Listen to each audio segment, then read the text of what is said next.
Assalamualaikum warahmatullahi wabarakatuh. Alhamdulillah, wassalatu wassalamu ala rasulillah wa ala alihi wa sahbihi wa mawalah. Alhamdulillah, pemirsa Salam TV, sahabat keluarga muslim yang dimuliakan Allah subhanahu wa ta'ala. Alhamdulillah, kita bersyukur kepada Allah subhanahu wa ta'ala yang Maha Pengasih, Maha Penyayang, memudahkan kita untuk melanjutkan kajian kita, kajian fikih, yaitu kitab fikih Matan Abi Syuja rahimahullah ta'ala. Mudah-mudahan Allah subhanahu wa ta'ala senantiasa memudahkan urusan kita, berikan kita ilmu yang bermanfaat, dan berikan kita taufik dan inayahnya untuk mengamalkan ilmu yang sudah kita amalkan. Alhamdulillah, kita sudah sampai di pembahasan zakat. Kita sudah sampai di kitab zakat. Jadi Islam mewajibkan umatnya untuk membayar zakat. Dalilnya itu berasal dari Al-Quran dan juga dari hadis Nabi Muhammad SAW. Di antara dalilnya adalah firman Allah Subhanahu wa ta'ala, A'udzubillahi minasyaitonirrajim, khudh min amwalihim shadaqatan tutahhiruhum wa tuzakkihim biha.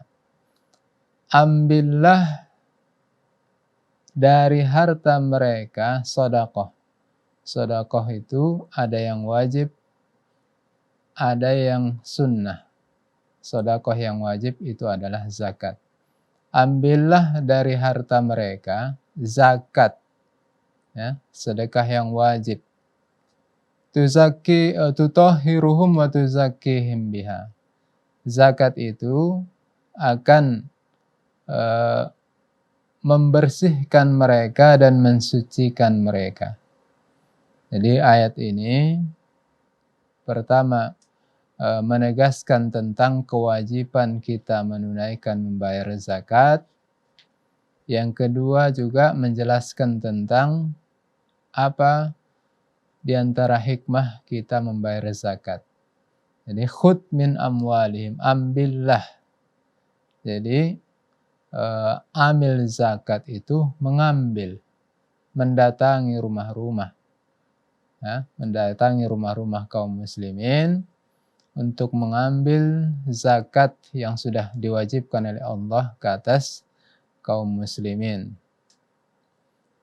Dan hikmahnya adalah untuk membersihkan dan mensucikan, ya, membersihkan umat Islam, ya, baik diri mereka maupun harta mereka. Diri mereka apa yang dibersihkan? Ya, diantaranya adalah membersihkan diri mereka dari sifat-sifat bakhil, membersihkan diri mereka dari dosa, ya, karena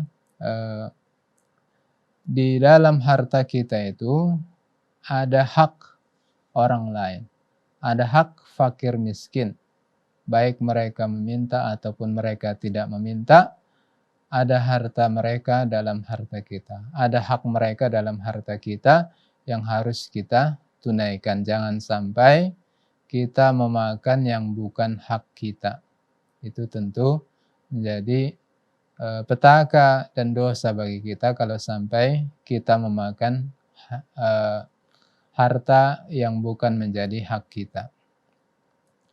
Dan Rasulullah SAW juga menjelaskan dalam hadis yang sahih diriwayatkan oleh Imam Bukhari dan Muslim bahwa Islam itu didirikan atas 5 perkara.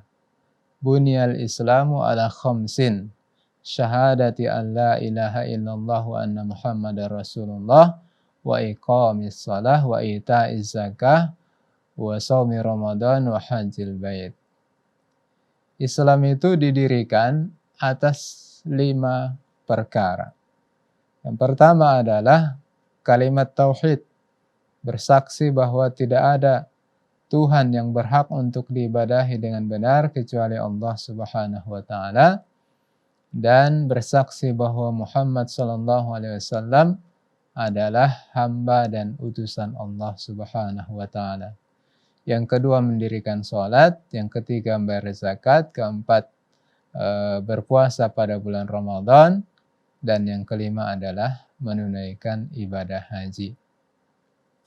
Jadi dari segi dalil jelas menunjukkan kewajiban kita untuk membayar zakat. Tadi sudah disebutkan dalam ayat yang kita bacakan, di antara hikmah kenapa Islam mewajibkan zakat kepada kita, yaitu bahwa zakat itu bisa mensucikan diri kita. Berikutnya di antara hikmahnya juga adalah dengan zakat maka orang kaya ya, atau orang yang wajib membayar zakat itu bisa membantu fakir miskin, bisa membantu orang-orang yang membutuhkan. Ya. Jadi dengan berkumpulnya harta kaum muslimin, harta-harta zakat, maka banyak sekali kaum muslimin yang bisa terbantu. Karena dalam kehidupan kita ada orang kaya, ada orang miskin. Dan dalam hadis yang sahih Rasulullah SAW juga menyebutkan bahwa sesungguhnya kemenangan itu bisa diraih adalah salah satunya dengan keikhlasan dan doa orang-orang yang lemah.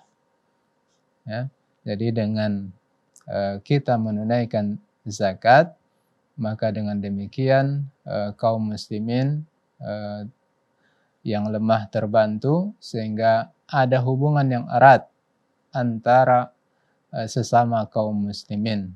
Dengan eratnya hubungan dan ikatan persaudaraan kaum muslimin, maka kaum muslimin akan memiliki kekuatan yang besar.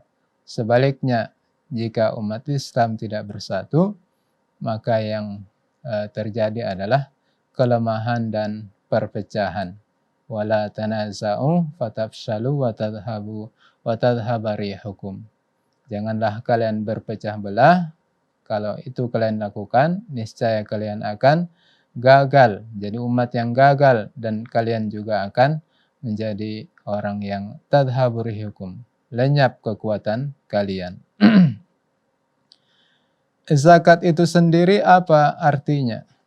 Zakat itu berasal dari bahasa Arab yang asal katanya itu adalah zaka yazku, bisa diartikan dengan an-numu, an-nama. Namayanmu artinya adalah berkembang. Bisa juga diartikan zakat itu asal katanya adalah mensucikan, mensucikan, sebagaimana biasa kita sebutkan tazkiyatun nufus, mensucikan jiwa. Itu secara bahasa. Jadi secara bahasa menunjukkan bahwa zakat itu bisa mensucikan harta kita dan diri kita. Adapun secara istilah, secara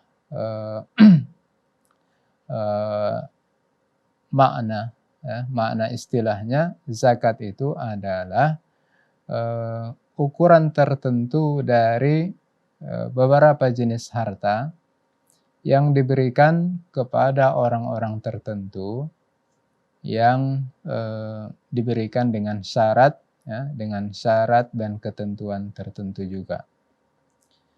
Kemudian perlu diketahui bahwa zakat itu juga secara umum terdiri dari dua, yaitu zakat harta dan zakat terkait dengan badan kita, yaitu zakat fitrah.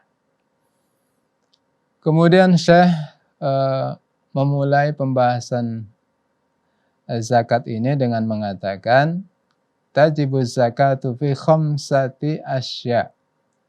Zakat itu wajib pada 5 hal. Ya, tadi kita katakan bahwa zakat itu artinya adalah satu ukuran, ya, ukuran tertentu dari beberapa jenis harta. Jadi jenis-jenis harta apa saja yang wajib dizakati? Syekh mengatakan ada 5 jenis harta yang wajib dizakati. Yang pertama adalah al-mawashi. Al-mawashi adalah hewan ternak. Yang kedua adalah al-athman, ya. Al-athman harta berharga, ya. Maksudnya adalah emas dan perak. Yang ketiga adalah az-zuru', ya.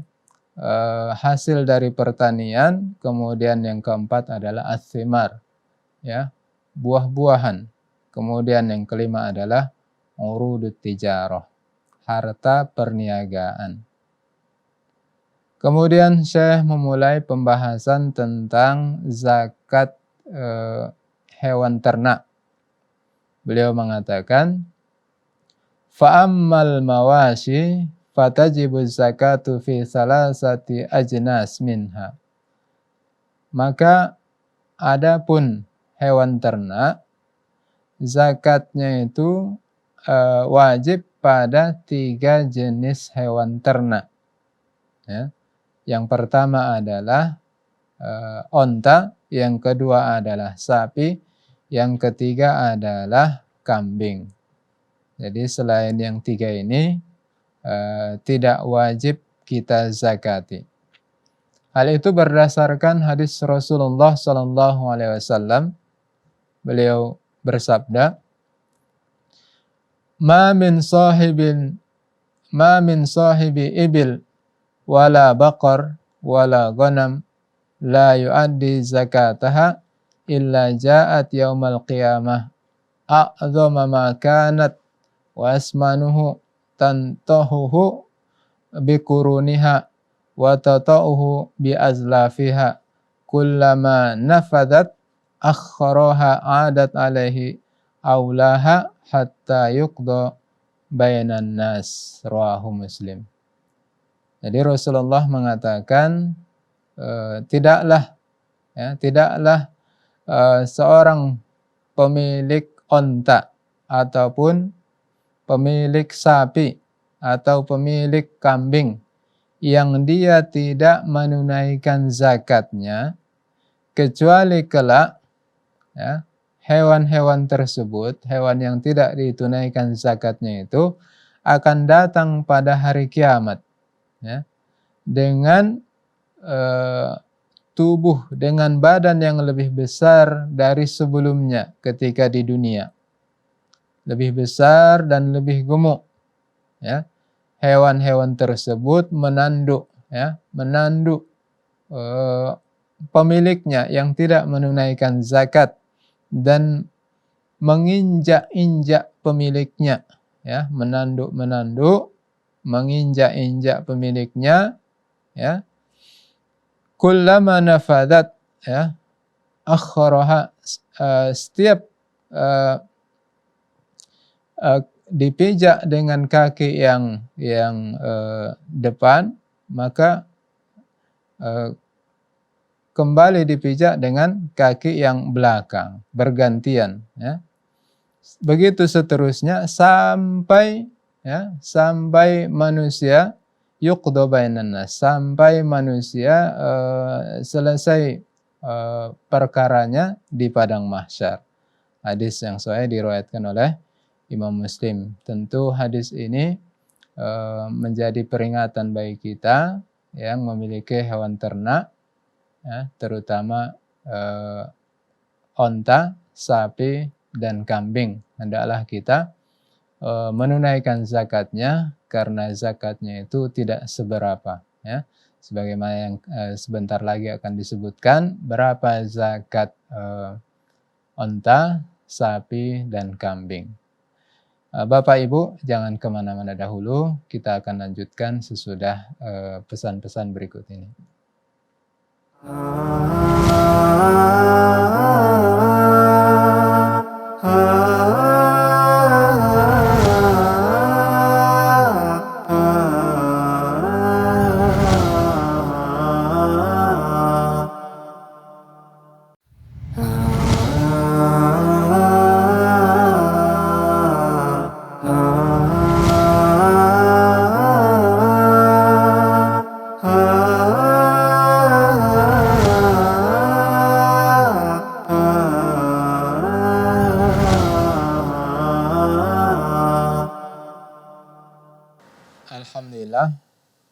Bapak Ibu kita lanjutkan. Jadi dalam hadis yang diriwayatkan oleh Imam Muslim ditegaskan bahwa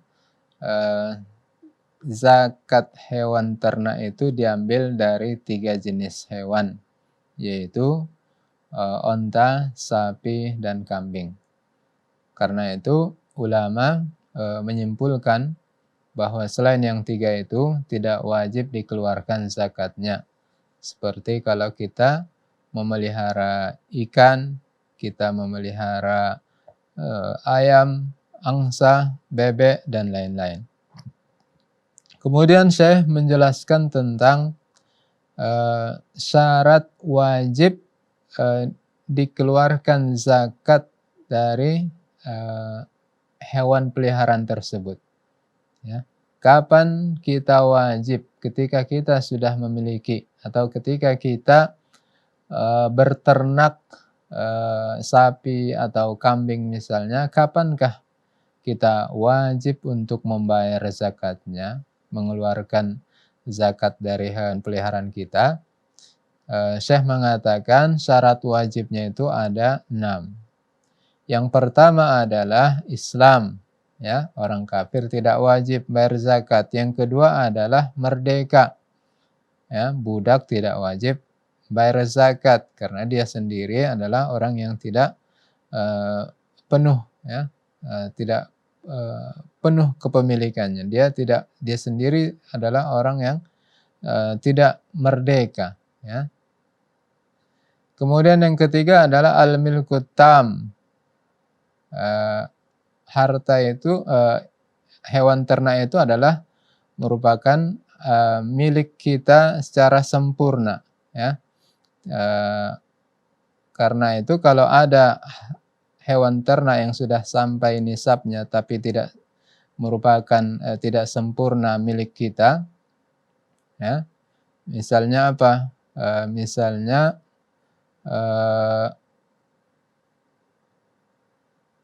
ketika ada hewan kita sudah sampai nisabnya tapi dicuri oleh orang, ya. Misalnya kambing sudah sampai 40 ekor, sudah sampai haul tapi ternyata beberapa ekor di tangan orang, maka berarti tidak sempurna kepemilikan kita terhadap hewan yang sudah sampai nisabnya tersebut. Karena itu tidak wajib kita keluarkan zakatnya. Kemudian yang keempat adalah sampai nisabnya, ya. Sampai batasnya, ukuran harta tersebut ada batas minimalnya, ya. Kambing ada batas minimalnya, berapa jumlahnya, demikian juga sapi dan onta.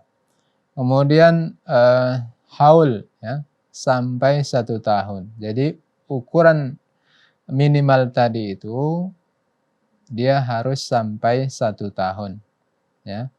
Jadi misalnya kambing 40 ekor, jadi sejak berjumlah 40 ekor, dari situ dihitung setahun, maka itu dihitung 1 tahun, maka wajib dikeluarkan zakatnya. Kemudian yang keenam adalah as-saum.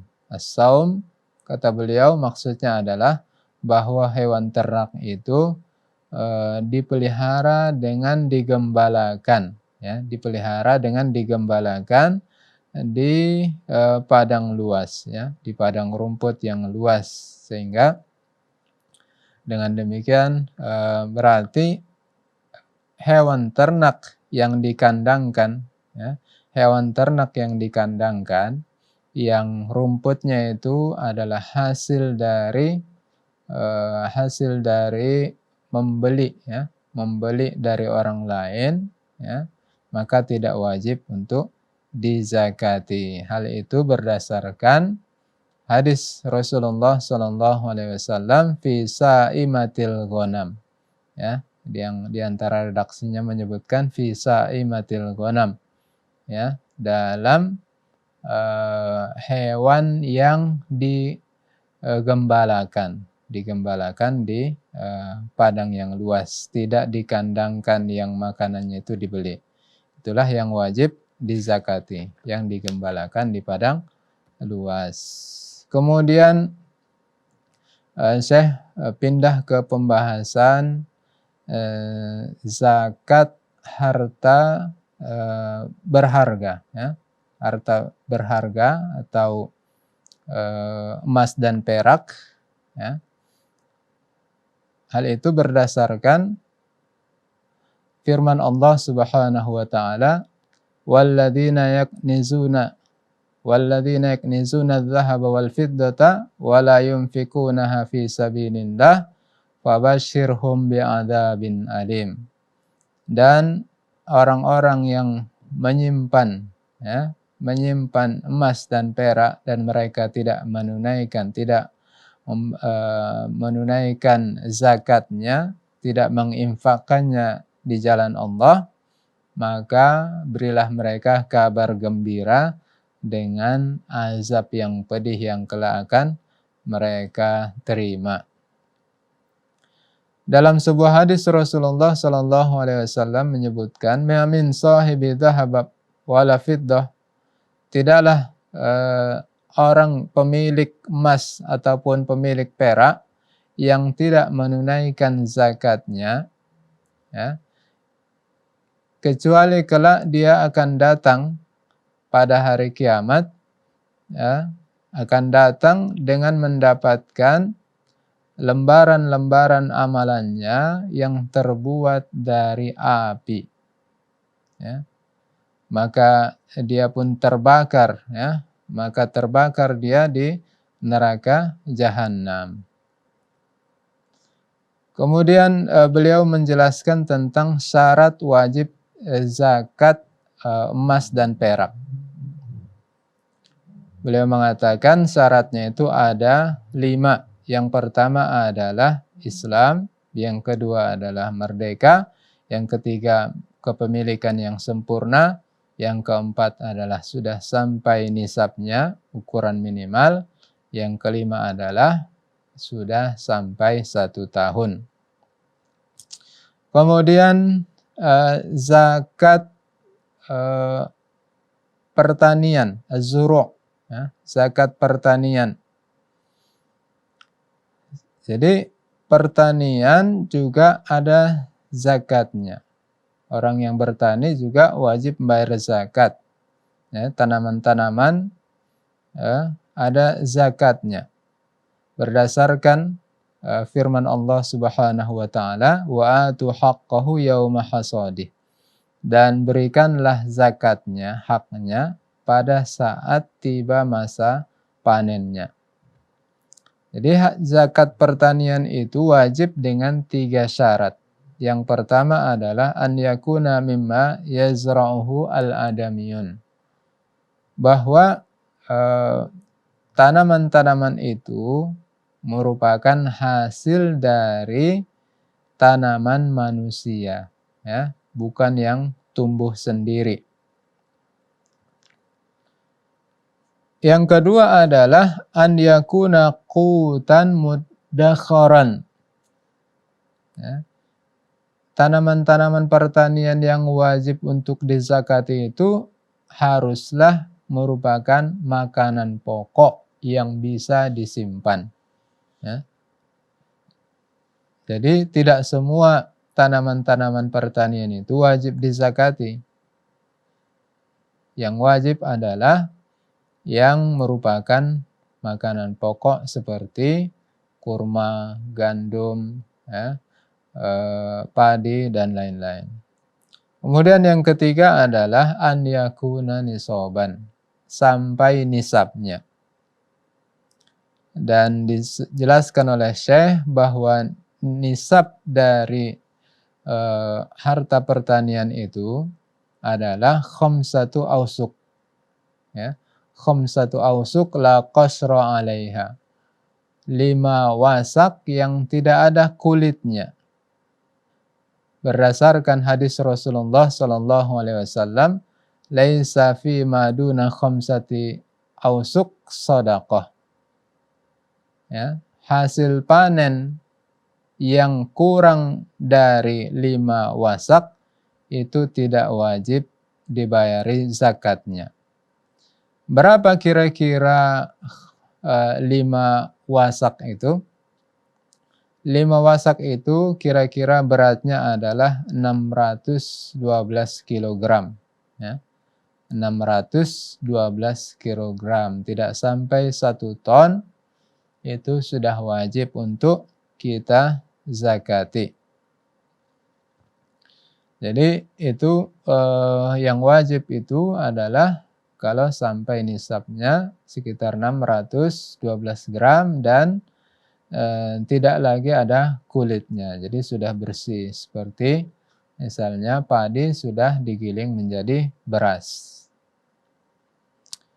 Kemudian yang keempat, jenis harta yang wajib dizakati adalah as-thimar, ya, buah-buahan. Buah-buahan apa saja yang wajib dizakati? Yang pertama adalah kurma, yang kedua adalah kismis. Ya. Kurma dan kismis. Jadi kurma dan kismis ini juga merupakan sebenarnya bagian dari harta pertanian, ya, dan juga merupakan tanaman-tanaman yang merupakan bahan makanan pokok. Ya. Kalau di Timur Tengah, kurma dan kismis ini adalah merupakan makanan pokok. Sementara di kita adalah beras. Jadi berdasarkan kitab ini dibagi menjadi 5, jadi dipisahkan antara harta pertanian dan buah-buahan. Padahal sebenarnya itu bisa digabungkan. Kemudian Syekh mengatakan bahwa syarat wajibnya, ya, membayar zakat, ya, mengeluarkan zakat kurma dan kismis itu ada 4. Yang pertama Islam, kemudian merdeka, kemudian yang ketiga kepemilikannya sempurna, dan sampai nisabnya. Jadi haul itu tidak merupakan syarat wajib, ya. Jadi tidak menunggu 1 tahun harta pertanian itu baru dikeluarkan zakatnya, tapi dikeluarkan zakatnya setiap kali panen. Ya. Setiap kali panen, sudah dipanen dan sudah dibersihkan, maka saat itu wajib dikeluarkan zakatnya. Kemudian jenis harta yang kelima yang wajib dizakati adalah harta perniagaan. Hal itu berdasarkan firman Allah Subhanahu wa taala, "Ya ayyuhalladzina amanu anfiqu min thayyibati ma kasabtum." Wahai orang-orang yang beriman, nafkahkanlah, keluarkanlah infak atau zakat yang dari harta yang baik yang sudah kalian usahakan. Ya. Kemudian ahli tafsir, ya, seorang tabi'in Mujahid mengatakan bahwa ayat ini adalah turun berkenaan dengan kewajiban membayar zakat perniagaan. Dan juga ditegaskan dalam hadis Rasulullah SAW bahwa sesungguhnya Rasulullah SAW memerintahkan para sahabat untuk mengeluarkan zakat dari setiap harta yang dianggap dari setiap harta yang dipakai atau digunakan untuk bisnis atau perdagangan, perniagaan. Hadis itu diriwayatkan oleh Abu Daud. Baik Bapak Ibu,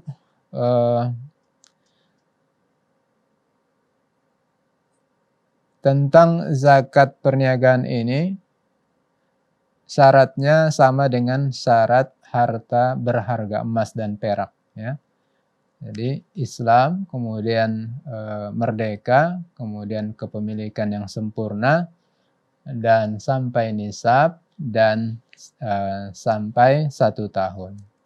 Baik, kita akan lanjutkan sesudah pesan-pesan berikutnya.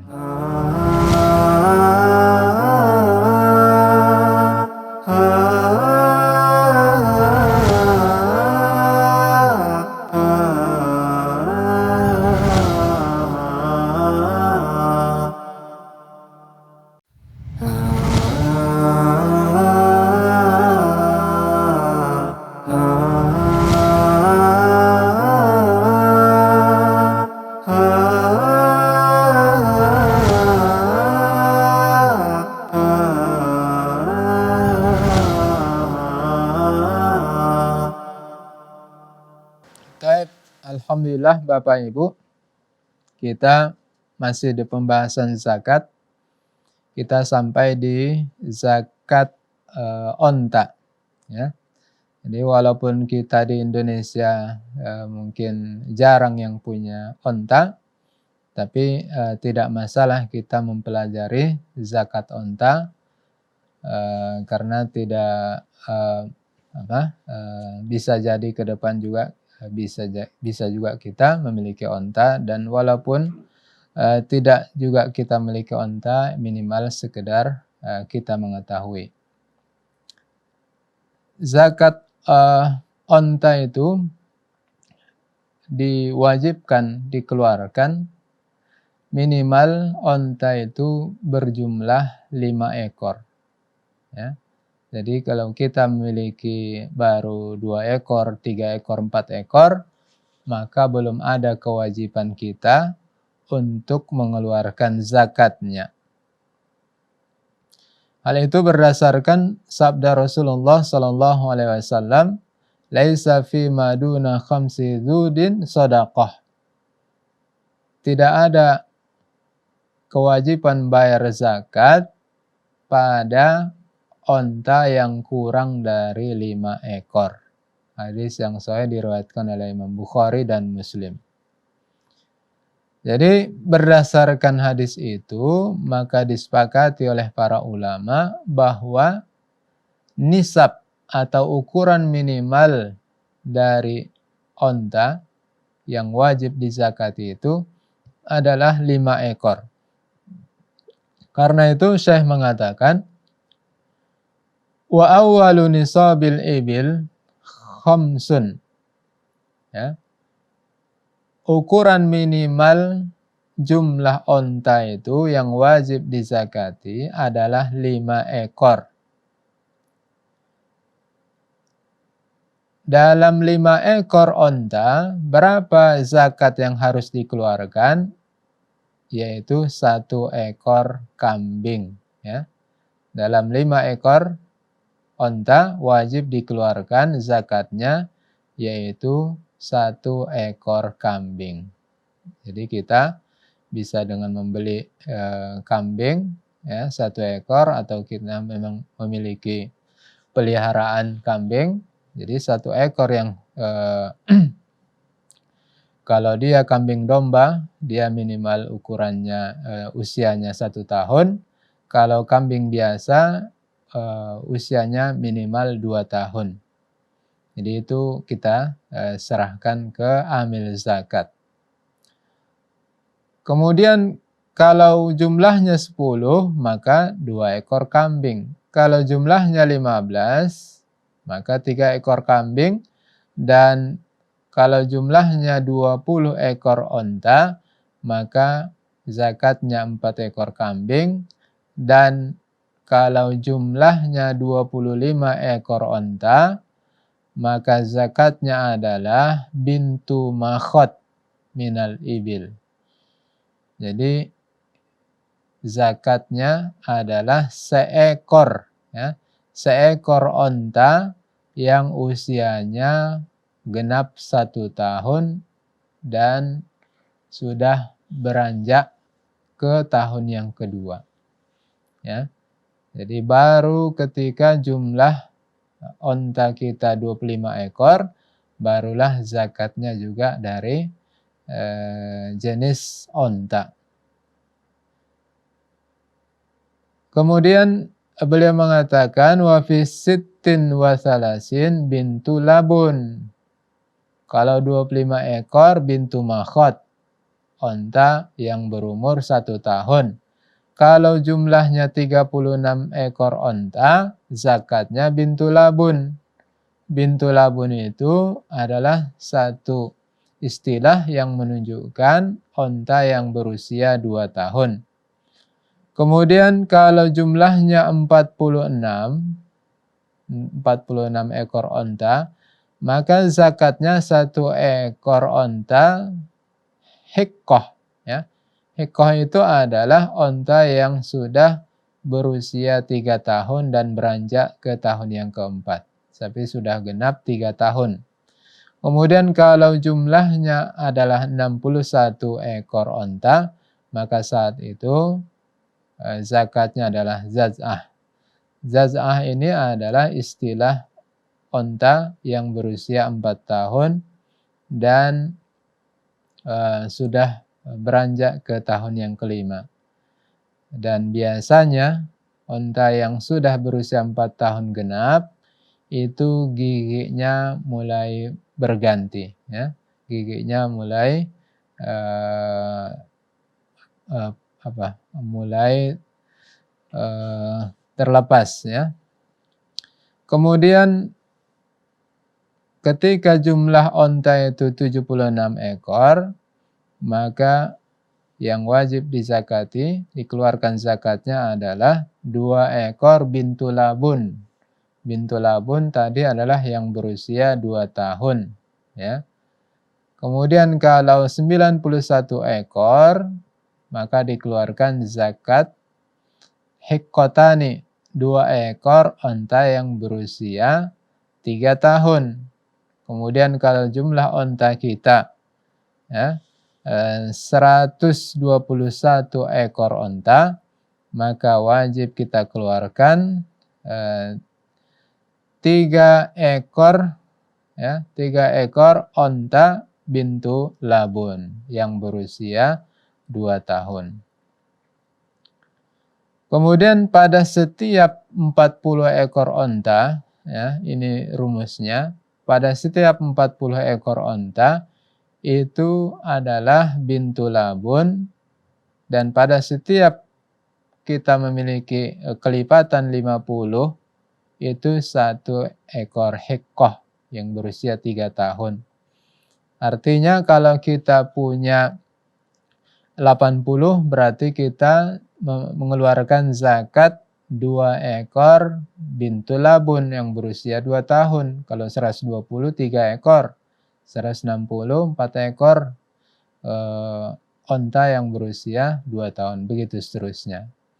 Dan kelipatan 50 itu adalah hikkoh, yang onta yang berusia 3 tahun. Jadi kalau 50 ekor onta, 1 hikkoh, 100 ekor onta, 2 hikkoh, 150, 3, 200, dan seterusnya.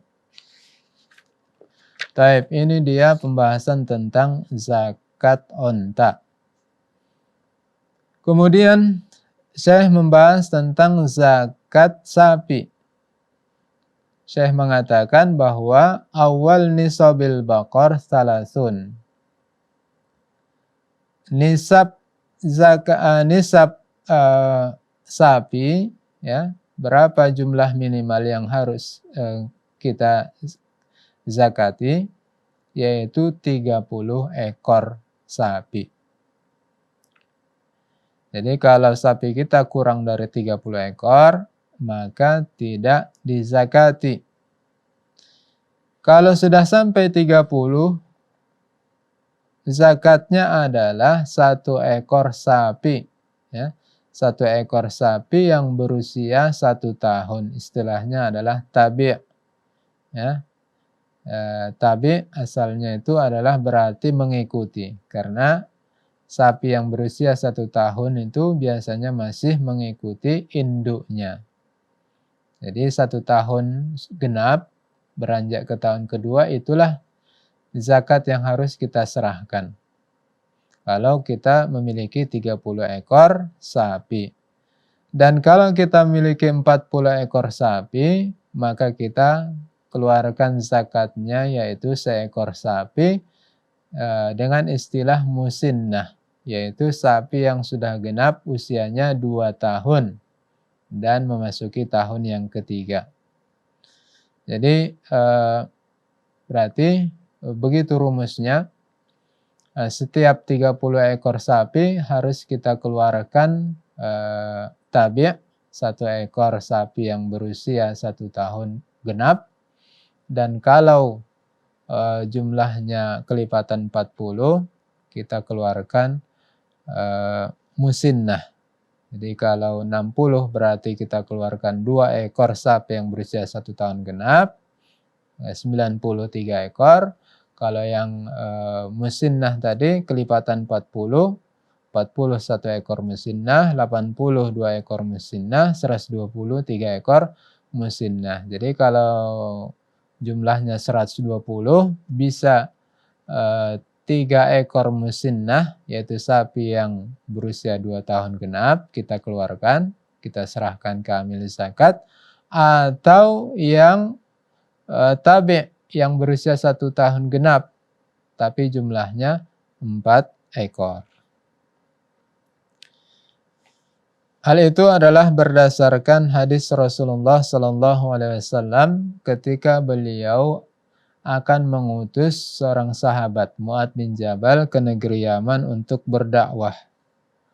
Ya, di antara nasihat dan wejangan beliau, arahan beliau kepada Mu'adz bin Jabal adalah disebutkan di situ supaya Mu'adz bin Jabal mengambil zakat dari orang-orang Yaman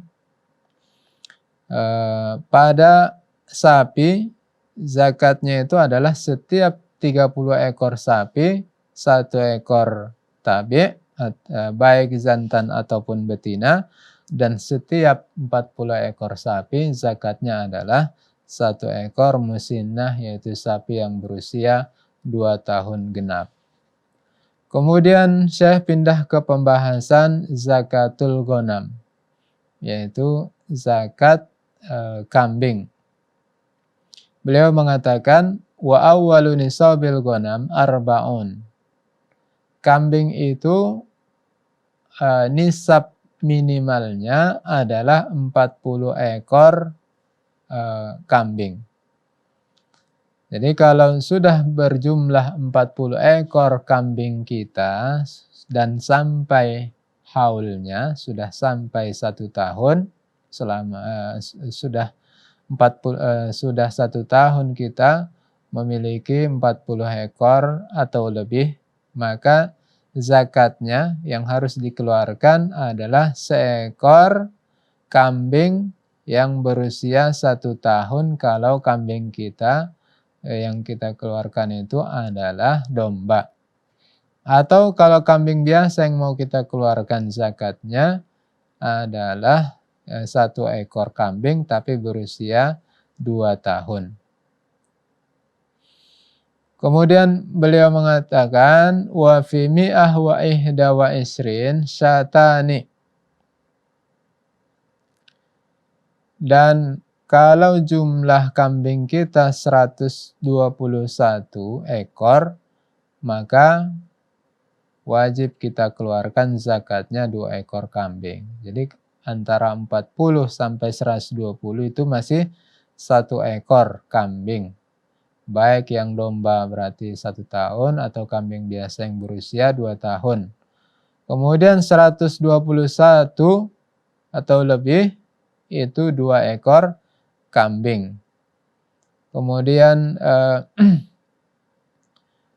kalau jumlahnya adalah 201, maka zakatnya 3 ekor kambing, dan selanjutnya di atas 200, di atas 201, maka rumusnya pada setiap 100 1 ekor kambing. Berarti kalau sudah memiliki 300 kambing, 3 ekor, 301 itu sudah 4 ekor, sampai 301 sampai 400. 400 lebih sampai 500 itu 5 ekor kambing. Hal itu berdasarkan surat yang dikirim oleh Abu Bakar As-Siddiq kepada para gubernurnya. Beliau menjelaskan tentang kewajiban zakat kambing. Beliau mengatakan wa fi sadaqatil ghanam fi sa'imatiha idza kanat arba'in ila isrin mi'ah syatun. Jadi apa yang disebutkan Syekh dalam kitabnya ini adalah berdasarkan hadis, ya, berdasarkan hadis yang sahih dari surat yang dikirimkan oleh Abu Bakar As-Siddiq radhiyallahu anhu. Baik, Bapak Ibu pemirsa Salam TV yang dimuliakan Allah Subhanahu wa taala. Kita cukupkan sampai di sini. Insya Allah pembahasan berikutnya masih sedikit tentang pembahasan hewan ternak, bagaimana kalau digabungkan, dan seterusnya adalah tentang zakat harta yang berharga, emas dan perak, bagaimana zakatnya. Insya Allah ini akan menjadi pembahasan kita pada pertemuan yang akan datang. Demikian, lebih dan kurang mohon maaf. Wassalamualaikum warahmatullahi wabarakatuh.